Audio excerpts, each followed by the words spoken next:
প্রার্থীর নাম হচ্ছে নুনু ধর। বললাম নুনু ধর নির্বাচনে দাঁড়াইছে পত্রিকায় হেডলাইন নুনু খারাইছে। এইটা দেখা তো নুনু সেই খেপে গেল, পত্রিকা অফিসে ফোন দিয়ে সেই গালাগালি। পরের দিন হেডলাইন নুনু গরম হয়েছে। এইবার যে নুনু যে দাঁড়াইছে, ওর দলের সিনিয়র নেতা যে রানিং ভাইস চেয়ারম্যান, সে কিছুই জানে না। সাংবাদিকরা তার কাছে জিজ্ঞেস করার জন্য, তো বলছে নুনু আবার কবে খারালো, আমি তো টেরই পাইলাম না।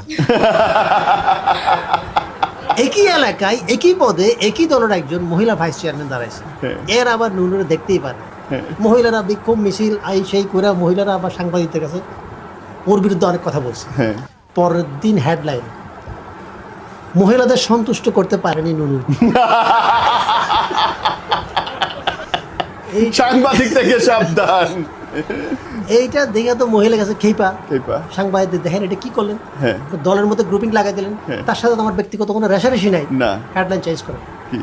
পরের দিন হেডলাইন নুনু তো সন্তুষ্ট মহিলা, মহিলা চেয়ারম্যান প্রার্থী নুনু তো সন্তুষ্ট। এখন দেখা গেছে কি এটা লিয়ে আরেক গেঞ্জাম লেগে গেছে, দেখা গেছে দুজনের মধ্যে তো গ্রুপিং চলতেছে, দলের থেকে একটা বড় নেতাকে পাঠানো হয়েছে এই ঝামেলা মিটমাট করার জন্য। যে আসছে তার নাম হচ্ছে কালীধর। কালীধর আবার নুনুরে দেখতেই পারে না, কারণ কালীধর একটা ফেসবুক পোস্টে নুনু কমেন্ট করছিল, এত শুকনা পাশা লইয়া হাগেন কেমন।